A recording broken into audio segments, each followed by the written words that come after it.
Digg version 3 is launching Monday morning. So that's it.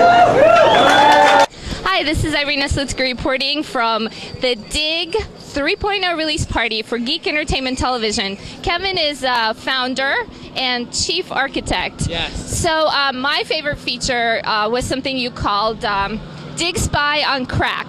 So can you talk about that a little bit? And does it provide crack? Is it a dealership? Is it a revenue sharing for the users? How does that work? You know, actually, it was just it was an internal name. So we had to think of something that was because you know it's kind of like if you've seen it, you've seen it.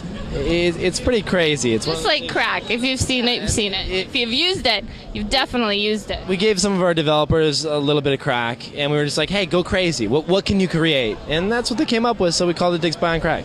Okay, excellent. Now, the last time we spoke, you know, you said that you were going to create a special feature for my father, Boris, to help look for stories on borscht and dig stories on borscht. So I'm really excited to tell him that you created the borscht Spy on Crack. You know, that didn't quite make the cut. We had it in, it was on the staging servers, and it looked really good, but it was... I was finally going to get him to use Digg in his aging Russian immigrant community. They were really excited. Does he like politics or world news? I mean, those are... Not nearly as much as borscht. Well, that's coming. His own custom version of Digg. That's a little bit down the road, but it's coming. But I hear entertainment is... Celebrity gossip, you know, all kinds of stuff. But basically, we wanted to open it up to pretty much like the sections of a newspaper.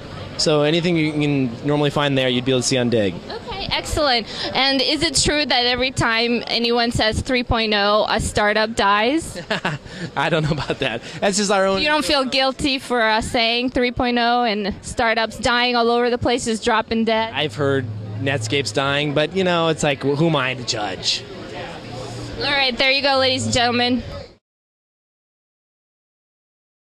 Hi, I'm here with Timeless, who, unlike Kevin Rose, who's just the pretty face of Digg, this is actually one of the people who makes Digg. So what's it like to be in the dungeon in the Sweatshop? What's it like to be there? Well, Kevin gets down on us a little bit, but, you know, it's not too bad. It's a little relaxing. We get stuff done as much as we can. Does he feed you? Does he show you porn?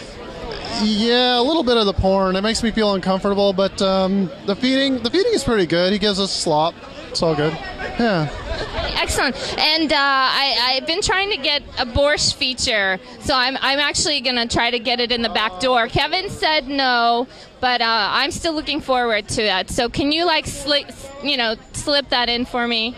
The borscht request. Well, so instead of little circles, it'll be like bowls of borscht, be getting bigger and smaller. We do have, you know, the borscht and the bugzilla, but you know, it's kind of one of the lower priority for sort of feature requests. I'm sorry. People kind of want the sports. They're crazy that way. Okay. Excellent.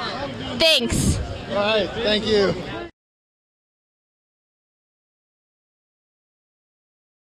Hi, I'm here with Rodenbeck and Michal Migurski of Stamen, and they're the ones who did the data visualization for Digg 3.0.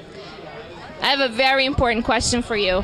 I know Digg doesn't have a lot of female users, but I'm serious, like, if I dig a lot, I just look like a chubbier and chubbier little bubble. I mean, you really need to think about that. You clearly didn't have that in your mind. I mean, it's a sausage fest in here, obviously, right? I mean, so yeah, but I think they're going into entertainment, right? I mean, that's what chicks like. Entertainment data visualization. Wow! And what does that mean exactly for people who have never heard of Digg and who will never ever use it? What is data visualization? It's a way to show information in a way that makes it clear what's happening with very complex systems so that people can immediately understand what's going on and kind of get a handle on it and pull themselves into it more quickly than they would with like a text-based site. And so what do you call the little circles that get bigger and smaller? And Well, if you see a story on Digg that's rising and it's growing very quickly, you can start to see that with a circle that's growing much more quickly than you can just see it with a little thing that's happening on a list. It's basically what it is. And is that a common thing, or I've never actually seen that before? Did you make that up? It came out of the result of several brainstorming discussions that we had with Kevin and Jay about this stuff. We were exploring a lot of different metaphors like swarming and sort of biorhythms and cells and microbes and so on. And what ended up coming out of it was this very kind of schematic, designed-looking thing that had a lot of microbe-like behaviors built into it. Ah, microbe. But at the same time, I think what you start to see is that Digg is alive in a way that people don't necessarily see when they look at it in some different ways. What's an idea that you have for the future that maybe will take a long time, but something that you're hoping to work towards for this type of situation?